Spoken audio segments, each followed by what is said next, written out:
on computer. Okay, so I'll share my screen now, and you should see coming up any second now the presentation from Amy. Let me just make that super small if I can. There we go. So let's get that's a bit better. Yes, so I'm really pleased today because we've managed to secure Amy Bourbeau, who works for a company called Pearl Consulting, and they are specialists in corporate and social responsibility activity. She's done a lot of work with lots of large organizations, as has Pearl, and I thought it was particularly relevant at the moment to have this particular conversation and presentation from Amy. It's as always, if you've got any questions, just ask them the way through. This is these sessions are quite relaxed and informal, as you know, so we're happy for people just to sort of chip in and ask questions. I'm sure that Amy won't mind about that. Yes, so over to Amy Bourbeau from Pearl Consulting. Thank you. Thanks, Chris, and hi everyone. Nice to be connected with you. Yeah, thank you for joining in. I'm going to take you through a little bit about sustainability and why it might be a good idea for businesses to start engaging with this topic. And you know, now as much as ever, I think it's an important one. Some of us may have more time in our roles to be able to commit to starting new projects or to kind of taking a step back and assessing the goals and the values of a business, of your business. And these are going to be some tips on maybe how to do that and where to start. So if we want to go to the next slide, please.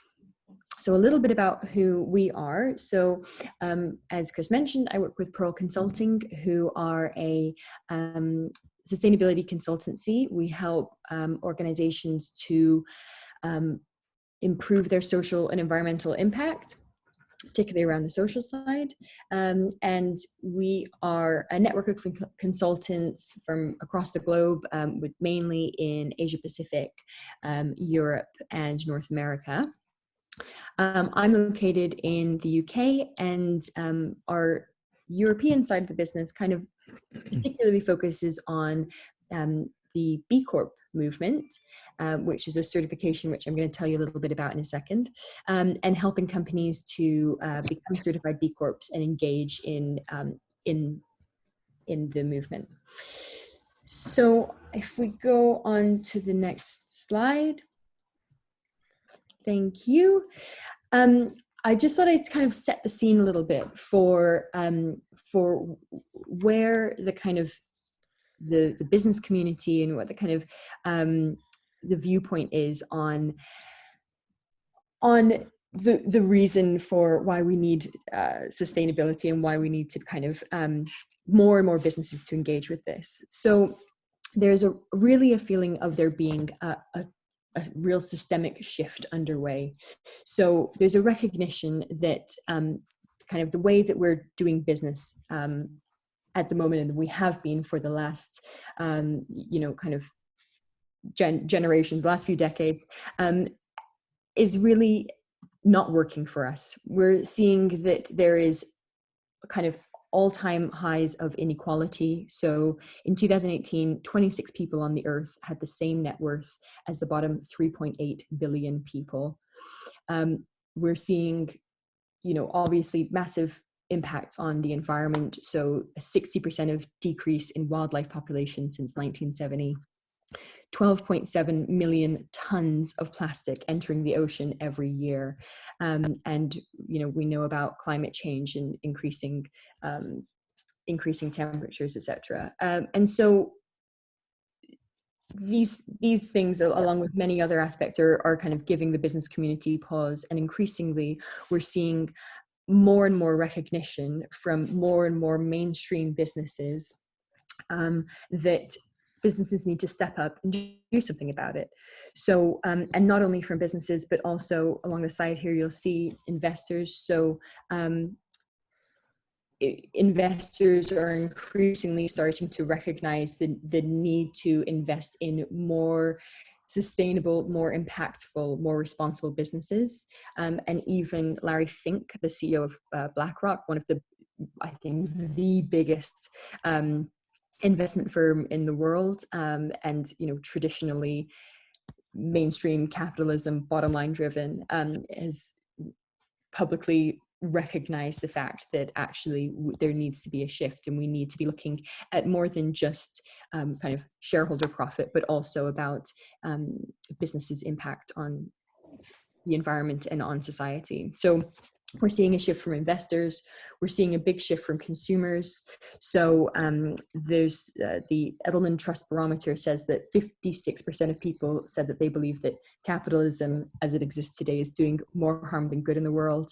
And we see many other statistics showing that consumers increasingly want to put their money towards businesses who are being responsible and who have better business practices.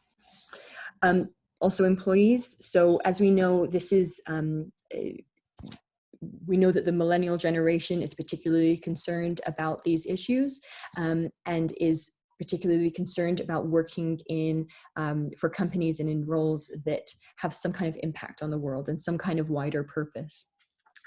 So increasingly, applicants for jobs and the generation that's coming into having more and more power is voting with their feet, and they are working with companies who are doing more, or trying to get the companies that aren't doing more to do more. So there's a kind of massive demand from that element.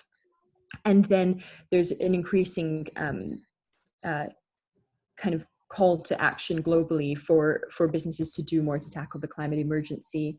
The UN Sustainable Development Goals are, which are a collection of goals that businesses need to work towards to help the world achieve specific targets that are going to help us, hopefully, to kind of avoid any further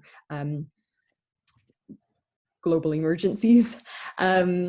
Are increasingly in the mainstream, and more businesses are engaging with those, and there's kind of more and more pressure for other businesses to start engaging with them. So we're seeing the pressure coming from different angles, and I think that when we see how COVID is impacting this, it just strengthens the argument. So there was already this recognition that we're in a tough spot and businesses need to do something about it.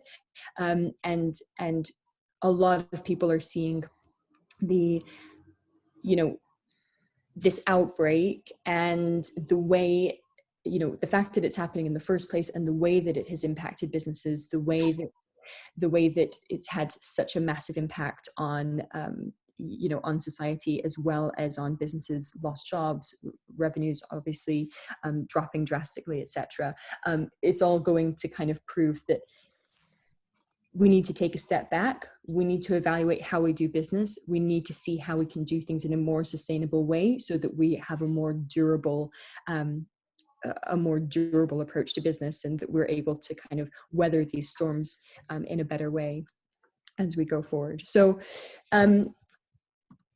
we know we need to change things. How do we do that? The two steps of the two conditions for systems change are, number one, recognition of system failure, which I think we can see has happened. And then number two is an existence of viable alternatives. And so if we go to the next slide. Yep. Okay. An example of a viable alternative is BeCorp. So BeCorp, does anybody on the call know about BeCorp? Has anybody heard of it or engaging with it at all? Or I haven't. No, I would assume not, Amy. Okay, great. So I'll kind of start with an overview of what it is. So Yeah, our company actually is looking at that as an option. We have Oh, great. a sustainability division in our company, and we work with our farmers to, especially in the area of emissions, to optimize emissions and the process. Yeah. Tell Amy what your company is, Massimo. Ornua is the biggest dairy cooperative in Ireland. Exports 60% of Irish exports are because of Ornua, and we are a cooperative of dairy producers and dairy processors. Great, thank you. Wow, very interesting. That's great. Yeah, interesting, and obviously for that industry, massively topical, and it's wonderful to hear that you're taking responsibility of measuring your emissions and looking at what you can do with them. That's great. Thanks. Okay, so somebody knows about it, and the rest of us are maybe starting from a different level. So BeCorp is kind of many things, but at the core of what it is, it's a certification, and it's for-profit businesses, and it is for businesses who meet a very high level of social and environmental performance. So you have to meet a certain standard to get certified. It's an assessment process where there's about 200 questions, give or take, depends on the size of the company, but between kind of 150 to 200 questions. Each one of them is scored, and companies need to achieve a minimum score of 80 points in order to certify. That has to then be verified, and they also have to make a legal commitment to considering all stakeholders when they act as a business, not just shareholders. So really kind of what the whole, one of the core reasons for BeCorp and what it stands for is this shift from kind of shareholder primacy, so only thinking about the bottom line and the profits for shareholders. And it's really thinking, okay, yes, of course that is important. All businesses are here to make a profit, and we want people to be profitable and successful, but it's not the only thing. And we need to also recognize that instead of it just being about shareholders, it should be about all of our stakeholders. So when we talk about stakeholders, anybody that we're impacting, our employees, our customers, our suppliers, the communities that we operate in, and the environment as well. Anybody who we're having an impact on, or who's having an impact on us. And basically considering all of those different elements when you're acting on behalf of the business, not just thinking about, bottom line, but thinking about what impact are we having across the board, and who should we be responsible for, and what should we be doing. So BeCorps are committing to considering all of those things when acting as a business, and not just shareholders. And so it's the certification, but it also is a community. So there's over 3,200 businesses in the world that are certified in over 65 countries, and a whole range of industries. So it's for any for-profit business and any industry at all, any size. So you just have to be 12 months old, but apart from that, you can be a kind of one-man band or up to thousands of employees. And that means that it's a really diverse community. And it's also a really open, inviting community that allows people who are a part of it to really collaborate, learn from each other, share best practice, and kind of grow together, as everybody has a kind of shared values and kind of shared vision for the future. And it's a movement. So it's about, the team behind BeCorp, which is B Lab, are trying to change capitalism and make it more about using business as a force for good, rather than, the traditional just thinking about us mentality. And if we go to the next slide, so part of why I'm bringing this up is because it's my expertise, it's what I do, so it's what I know, but also I think that the tool behind BeCorp, which is the assessment that I mentioned, could be really helpful for companies who are starting their starting their sustainability journey. So for anybody who's thinking, which is most of us, who's thinking, we know we want to do something, we know we need to think about our impact on the world, but where on earth do we start? You know, it's quite overwhelming to know where to begin and to know what questions to be asking. But the assessment is a great tool for that. So it covers the 5 different areas of governance. So thinking about your kind of responsibility to your board, thinking about code of ethics, thinking about accountability, transparency, things like that.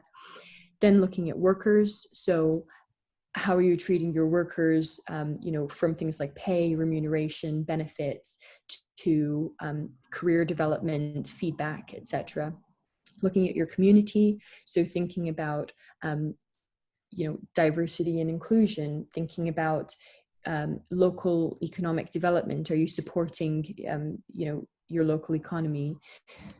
Thinking also about your supply chain and the impact that you're having for or through them, and then environment. So both looking internally at your own facilities and the impact that you're having on the environment through your own facilities, but also again looking through your supply chain and further down the value chain. How are your actions having an impact on the environment? And then customers, obviously massively important. Again, what's your responsibility to them? How are you looking after them, and making sure that they're supported? So it's a free tool, so anybody can go log on and create an account. It's tailored to companies based on their size and sector. So somebody that has a manufacturing company, or you know, is a dairy cooperative, is of a large size, is going to see a bigger set of questions than somebody like Pearl, who is you know, a relatively small consultancy, who's obviously service based and has less facilities, etc. And it's largely recognized as one of the most credible tools that a company can use to measure their impact. And the thing is, it's not just about understanding what you're currently doing, but it's about using the assessment as a framework to offer up suggestions of what you can be doing. So in asking the questions, it also then prompts you to think, well, maybe we're not doing that right now, but actually we could do that. There's also a number of tools built into it that offer examples of what other companies are doing in this area, so offering best practice examples, and then offering guidelines around what you can do if you want to start engaging with certain themes of the assessment. So just, this is obviously, like I said, just an example of a tool that you can use to really focus on how your business can kind of take a step up and play a bit of a role in contributing to positive impact on people and planet. So if we go to the next slide, I wanted to talk about some examples of what this community of BeCorps is doing in the face of COVID. So everyone on the screen here is a BeCorp. Flugelbinder is a very strangely named company who usually run tours and trips. It's kind of like sustainable tourism for people who want to travel, but also want to have a kind of positive impact on the way. Obviously, they've now lost a massive portion of their revenue, and they've had to kind of pivot quite substantially. They're now offering free online lectures and lessons, etc., all focusing on the same themes that they would normally be delivering, but you know, online, regarding conservation, sustainability, etc. Danone has, so Danone is one of the biggest BeCorps in the UK at the moment, and they have done a really great job. They've stepped up and have donated over 250 million euros to the businesses in their value chain who are particularly at risk at the moment. So recognizing, you know, the small businesses in their ecosystem, and and giving them support so that they're able to, more likely to be able to weather this storm. And so that's a great example of, you know, really businesses thinking about their stakeholders and what they can do for them, where it's a kind of, it's a two-way street, because what Danone's doing is obviously very generous, and is lovely to see them offering support to people in need at this time, but it's also going to pay off for them, right? And that's the thing about sustainability, which I like, is that there's a benefit for all involved. It's not philanthropy. It's not kind of traditional corporate social responsibility where people think, okay, we will donate some money, or we'll have a team day where we go and paint a fence, and everybody feels nice, and then we go back to business as usual. It comes down to sustainability as far as the, you know, externally, but also for your company. It's making you stronger and your systems stronger. So for Danone, when they're supporting these companies, that's going to come back to benefit them, because their supply chain will be less impacted when things return to normal.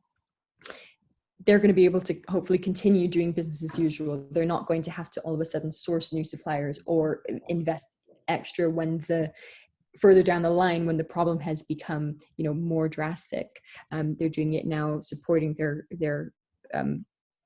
their supply chain, their community, who will then support them in turn, and they'll have a stronger relationship with them going forward. Other examples are, again, people kind of pivoting. So Made Open have launched a new service, which is a platform helping people to connect. So people who were otherwise would otherwise be isolated during this time, to connect online, and share and work together. And then a number of BeCorps, so Brewgooder, who are a beer company, Cook Foods, who are frozen foods, they're one of the first BeCorps in the UK, Allbirds, who are shoes, Yoti, who's a tech platform, Rebel Kitchen, who are drinks. They're all doing wonderful donation projects, donating to the NHS and people in need, etc. So those are some examples of kind of ways that you could give back. There is an awful lot of examples of this, which I'm really pleased about, going on at the moment with organisations that are helping communities, and there was as we said before, one of the how you act and react to this process that we're currently going through and the difficulties that we're having could determine how you come out the other side, and the manner in which you come out the other side, based on the trust and the loyalty that is built up in how you act at this time. There was a great example, I may have mentioned it before, but when Hurricane Katrina hit the southern states of the USA, and New Orleans was so badly flooded and affected, the local petrol fuel organization wanted locals in the area to offer security before they would supply them again, because obviously all the fuel oil and the petrol was contaminated with water. But they demanded additional security and were very risk averse. Then I was working with Shell at the time, and when these people then sort of came to Shell and said, "Oh, you know, we need some help. What can you do to help us?" And Shell basically just drove loads of tankers down there, didn't ask for anything, just wanted to help them. And as a result, the incumbent oil provider, which is one of America's largest companies, and largest oil companies, ended up getting boycotted by so many people in the area, because they just felt that they weren't being supported by one of their critical suppliers. And that's something that that happened, and it for them, it was something that they did. It didn't cost them a great deal. The fuel was there. They just happened to have the facilities to be able to deliver it, and as a result, they got a significant boost in their revenue in that area afterwards. And then you look at the other side of the coin, organisations that have done some pretty ridiculous things, like firing all of their staff, or telling them to, like for example, our friends at Witherspoon's telling them to just go and work in Tesco's. The sorts of things that they've done have been quite astonishing. But there are some great examples out there of people doing some good stuff, which is very heartwarming. And hopefully, when all of this stuff is over, those organisations will be more recognised. Yeah, I think absolutely. And, I think one of the biggest examples of a company who is receiving a lot of backlash at the moment is Virgin, right? Richard Branson, not really protecting his employees, putting people on unpaid leave, taking a portion of the donations that people have been donating for NHS and people impacted by COVID, and they're taking a portion of the donations from that, and it's there's massive backlash, and people are saying, we used to believe in Virgin, and we used to think that Richard Branson was a pretty okay guy, and actually now they're kind of purposefully avoiding.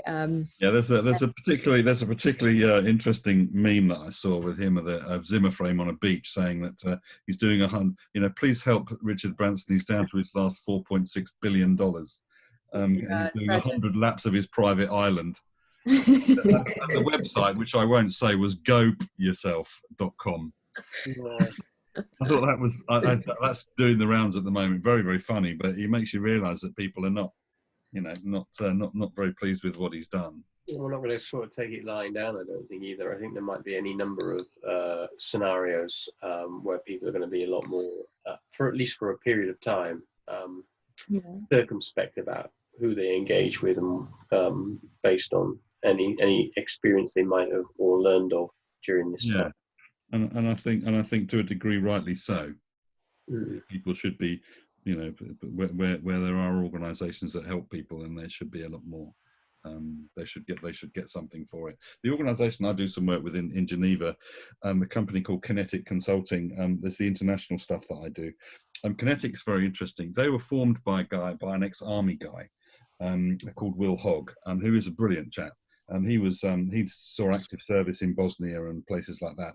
So he's really sort of been at the thick end of it. And what he did when he started Kinetic, he decided that he wanted to do something more. He got fed up with working with big corporate.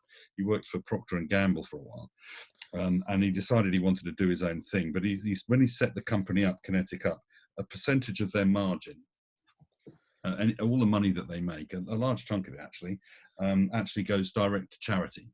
And he funds, and the company funds things like, for example, leadership programs for underprivileged kids. They run a lot of programs for some of the very richest families in Europe, the ones that own all the banks and stuff in Switzerland. But when they run these sessions, they run the sessions for the kids of the rich families. Of these leadership programs, and they're all going to go into the family businesses. But the people that are going on these courses with these rich kids are all of these underprivileged kids from all over Europe, and it's a fantastic experience for them. But that's sort of something that Kinetic do, and it is quite. And I work for Kinetic and do a lot of work with them, and I must say, one of the things that you kind of feel quite proud about is when they say, all right, guess what we did this month? We've done this, and isn't it great that we've done something for this group of kids, or we put this school in Kenya, or we've, this kind of thing. And it does make you feel good that you're working for an organisation that's trying desperately to make a difference. And he needn't have done that. It was something that he just felt that he wanted to do. And I think it was the impact that he had when he was in the army that made him think, well, we need to do more to help kids and people. Seeing what happened in Bosnia and places like that, so it's a good thing, and the clients are very, very thankful for it as well. Yeah, there's some very inspiring businesses out there, and it actually goes to show that you can do both. You don't have to choose between profit or between doing good. Why not do both? And there's just more and more. And again, if we look to the BeCorp community, there's we had the business in the British business with the highest growth rate last year is a BeCorp, Bulb Energy, and this is not kind of sweet little companies that are only existing to give things back, or that are foregoing profits in order to do something good for the environment. It's not kind of like hippies or people. It's businesses who are really successful, really going concern businesses, who either because of their leadership, most of the time because of their leadership and for genuine reasons, recognize that they have the power to do something and to create a positive impact. And actually, if you can do that, then why wouldn't you? Yeah. And I think, right now, any kind of time of crisis, it's a test of character, and it challenges individuals and businesses to look at themselves and to assess their values, and to assess, what are we going to be able to say that we did about this, and how did we respond to this, and are we going to be able to look back and be proud, or are we going to be there, saying we wish we had done more? So yeah, it's a testing time, and I think it offers a real opportunity. It's offering an opportunity for us to recognize the fact that we haven't built a resilient economic system, and to, in a way, almost wipe the slate clean, and to think about how are we going to change things, how are we going to improve things going forward, and what do we want to come out of this having learned. So yeah, there's a real opportunity. I think would be a good way to look at it. So what are some of the principles that can kind of help to guide you through this? Now, I wish that I could give you some, handy tips and tricks and say, oh, if you just do X, Y, Z, then you're going to get through this, and everybody's going to, love you, and nobody's going to lose any jobs or revenue. It's going to be great. Obviously, there isn't that, and it's so very dependent, company to company, industry to industry, and the examples that we just gave of people, donating money or pivoting. There's been lots of really interesting examples of businesses who have pivoted their business models to be able to recuperate some of their revenue and to still carry on in this climate. Obviously, where businesses can do that, then fantastic, do that, and that's wonderful. But there's going to be some who aren't in that position, aren't able to donate money, or simply can't pivot their business model, or have people work from home, or etc.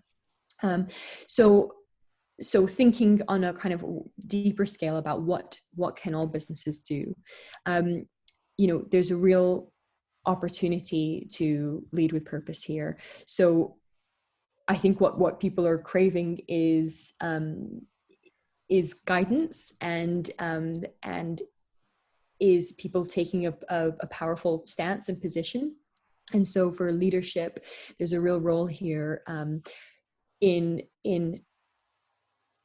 leading your company forward, in being a kind of voice of reason, and in thinking about what are we, what is our goal here? It's not, and it should be something that is more than just our goal is to not go bankrupt. It should be something that people can kind of get behind, something that isn't just, let's make it out of this alive, but actually, like I said before, what do we want to look back on and say that we were able to do during this time? Next one is really important, is thinking about your relationships and your stakeholders, like I said, in both internally with your employees, but also externally, thinking about your supply chains and your customers and your community. As you touched on before, none of us are anything without our ecosystems, and that especially goes for businesses.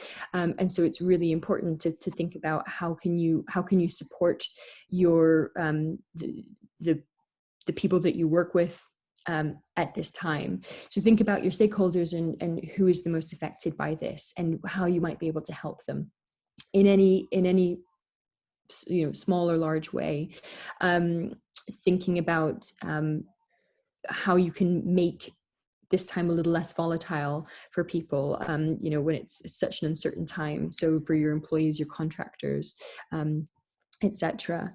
And that will pay off in the end, because it will make you more resilient as a business. In fact, in the last economic crisis, BeCorps were 56 or 65% more resilient during that time, and 63% more likely than other businesses of a similar size to make it through the downturn. And that's largely attributed to them having stronger relationships with their workers, customers, supply chains, so that everybody could lean on each other during that time, and rather than being a kind of everybody for themselves mentality, they would kind of get through it together. And then really important to practice transparency at this time, to be open and honest. Like I said, people are craving that. This is a very equalizing situation, that while I've said, businesses need to lead with purpose, I think there's also a recognition that businesses of all sizes and people of all levels of responsibility, we're all in this together. Nobody really knows what's going to happen next, or what the playbook is, or how to get through this. So actually just being really human about it, being open and sharing, pulling everyone in on the same level and saying, look, this is the honest truth, this is what we're going through, because people respond better than you think to honesty. Sometimes there's a feeling that it's important to protect people from the truth, but actually, if you give people the truth, then they're able to take that and navigate it for themselves, and they're facing things in a more informed way, and they respect you more for it. And also opening up to your teams, and asking for collaboration. So there's a few companies that have done really interesting, taken an interesting approach where they've said, I want to hear from you. What do you think we should do? And they've asked their employees, what do you think we could be doing to cut costs, to bring in more revenue? What do you want? How do you want us to support you at this time? Rather than a CEO making the decision of how people should be treated, actually asking people, how do you want to be treated? Which are the things that are the most important to you right now? And actually, there was a company who did this, and a large portion of their employees opted to take a pay cut in order to support the business, and in order to kind of ride this journey together, which they wouldn't have particularly thought about doing before. They would have potentially laid some people off, or they would have, taken other measures to do that. But actually the employees came forward and said, we're happy to do that. We'd like to be part of this all together. So opening up and asking people what they want, rather than just kind of putting a decision onto people. And then, I think it hopefully goes without saying, but really, in regards to retaining employees and suppliers, honoring what you can, but also recognizing when you can't. And, there's, like I said before, we would love to say that no businesses are going to lay anybody off, or everybody's going to pay all of their suppliers at the same rates and the same timeframes, etc. But it's just not realistic. And so recognizing that a company does have to keep themselves going. It's, it's the classic anecdote of when you're in a plane and you put on your own face mask first in order to look after your loved ones. It's the same thing. Businesses have to look after themselves, but do it again in an open and honest way, and renegotiate. So be open with suppliers, instead of just saying, we're not going to pay you, or instead of not being in touch with them, share with them, say, can we work something out? We know that we're all in this together. We know that you're struggling too. You have to recognize we're struggling as well. Let's work through this. Let's agree on something that works for everyone.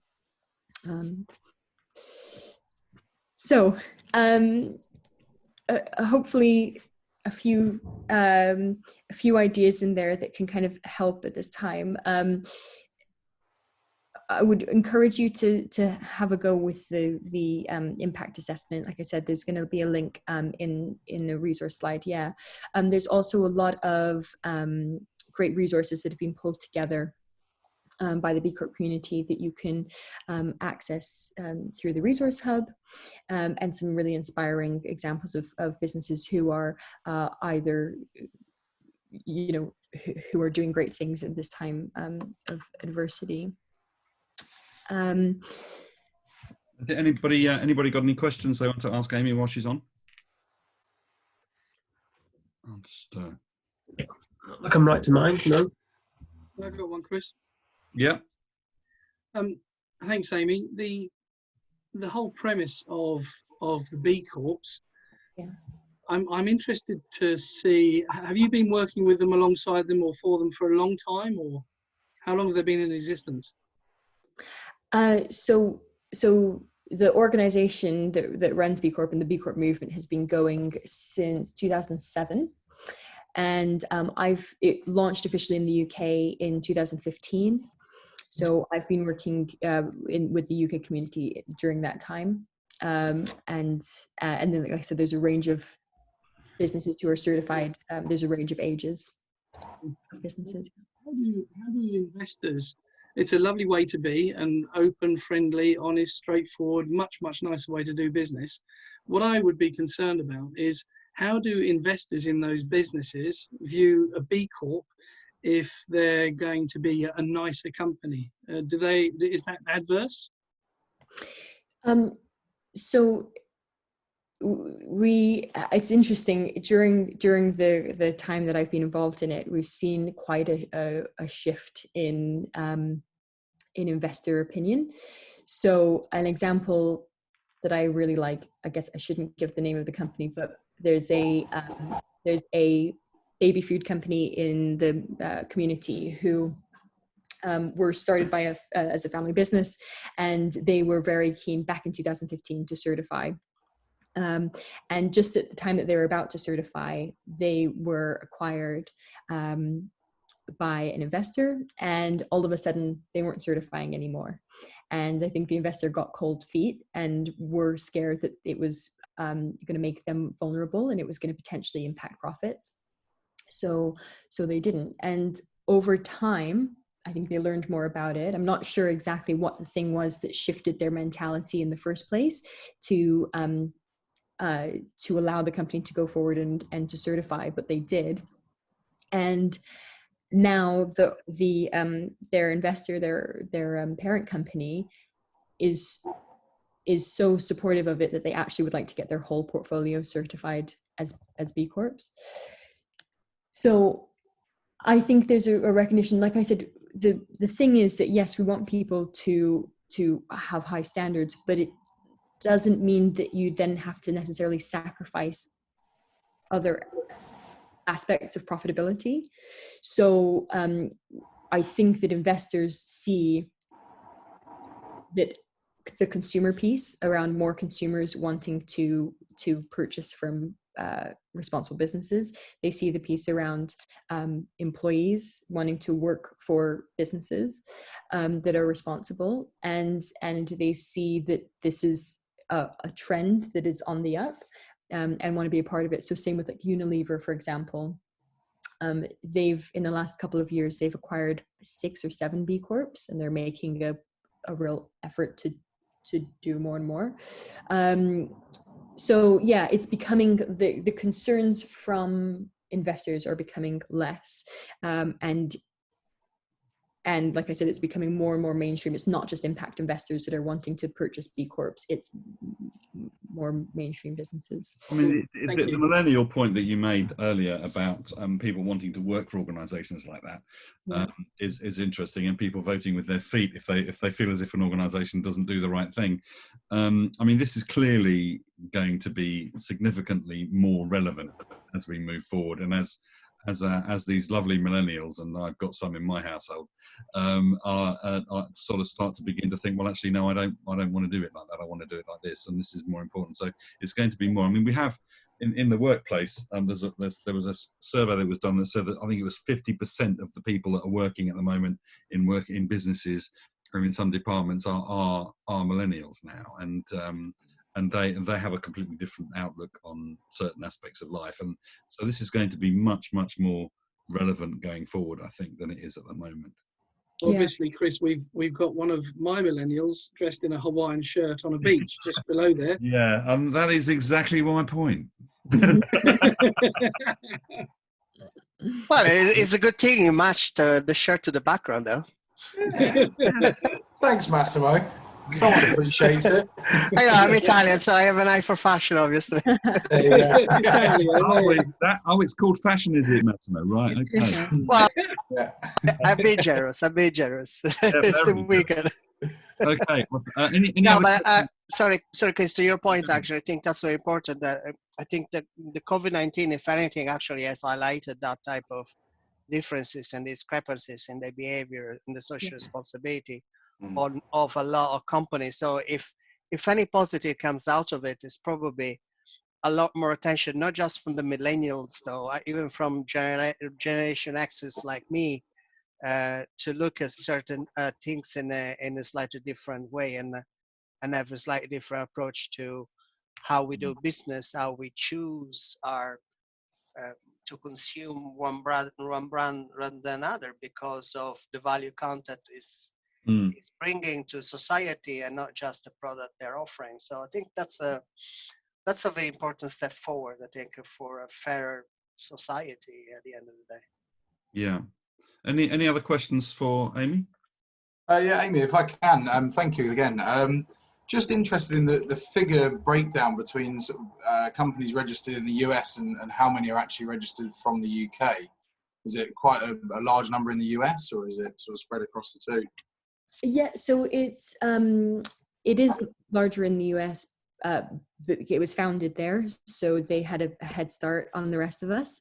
So I think at the moment it's approximately half of the community, or actually becoming less and less. So probably around 45% or so are in the US. And then in the UK, we have just over 300 B Corps. There's probably about 400 or 500 in Europe, quite a few in Australia, and then kind of the rest are kind of smattered around. So where does BeCorp as an organisation is doing what it's doing? Are there alternate businesses offering the same service or Accreditation type thing?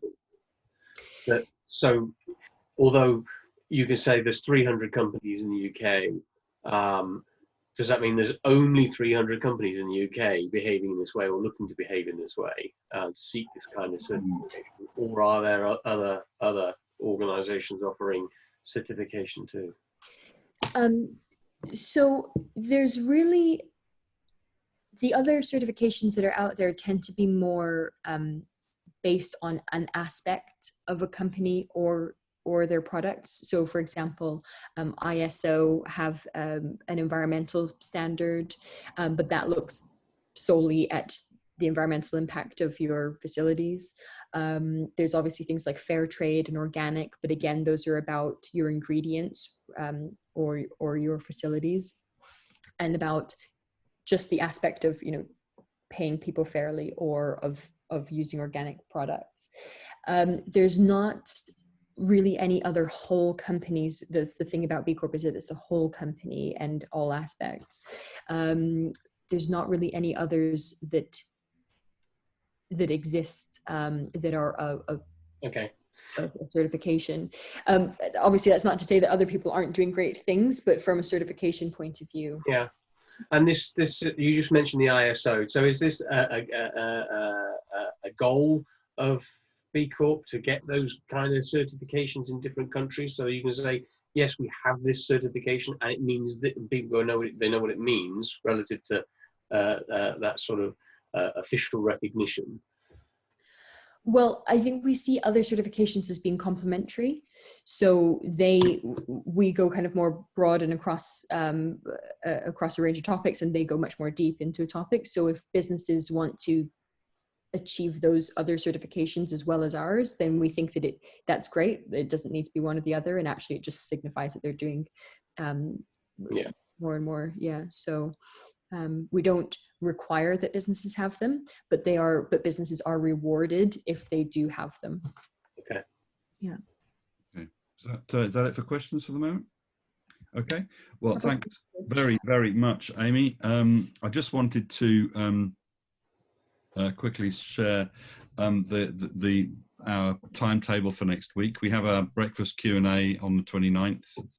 On Thursday the 30th, we've got Charles with global credit recoveries and what's happening now with international debt. We've had a few people contact me and interested in that. And we've got on Friday next week on the Lunch and Learn, we've got Sarah Aldridge from credit insurance organisation TL Dallas. They're a brokerage firm, and that she's going to be talking about what's happening with credit insurance at this time, which is obviously going to be impacted. We had a great conversation yesterday with Dan from Co-Credo, all about that. We've got that has been recorded, as this has, and also we're going to be posting that as well. So we'll post links to Dan's presentation shortly as well. If you want copies of the deck that Amy has just run through, we can. I'll send. If you send me the list, I've got a couple of people, Massimo and Alatuna have requested it. I'll be sending these out a little bit later on today.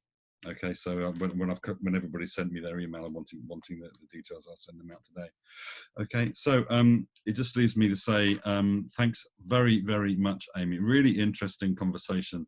And I hope that something good comes out of this dreadful stuff that we're suffering at the moment, especially if organisations start to sort of act differently and better. And of course, we are all in this room credit managers with teams of people working in large organisations, and as I put on post, and as we spoke about earlier in the week, the new normal has not been set yet.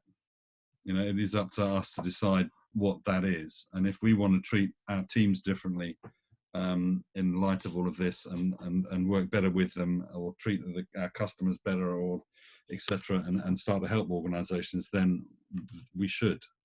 This is the leadership position is ours to take, rather than waiting for somebody else to do it for us. And certainly, what's clear is that this is a fantastic opportunity for credit professionals to do something. So thanks very much, everybody, for joining the call, as always. We hope to see you all next week. If you haven't voted in the election for Advisory Council, please do, if you remember, please do. There are, it is important that you vote, whoever you vote for. Just make sure that you do vote, because it is important that we get the right people, and people take notice of people voting. So it's important that you vote on that. So thanks very much indeed. And but yeah, I was just about to say, do not vote for Charlie Martin. I knew that. I see him doing that. I just say, just don't vote for him. Yeah, well, that's I'm all in favour of rotten boroughs, so you've got my email address. He made me vote for him. He wouldn't give me my pocket money otherwise. all right, guys. Well, thank you so much for joining the call again. Have a nice weekend. Bye-bye, guys. Thank you so much, Amy. Bye. Great. Bye. Great. Thank you. Thanks, Amy. Bye. Bye. Bye. Thanks, Chris. You're welcome.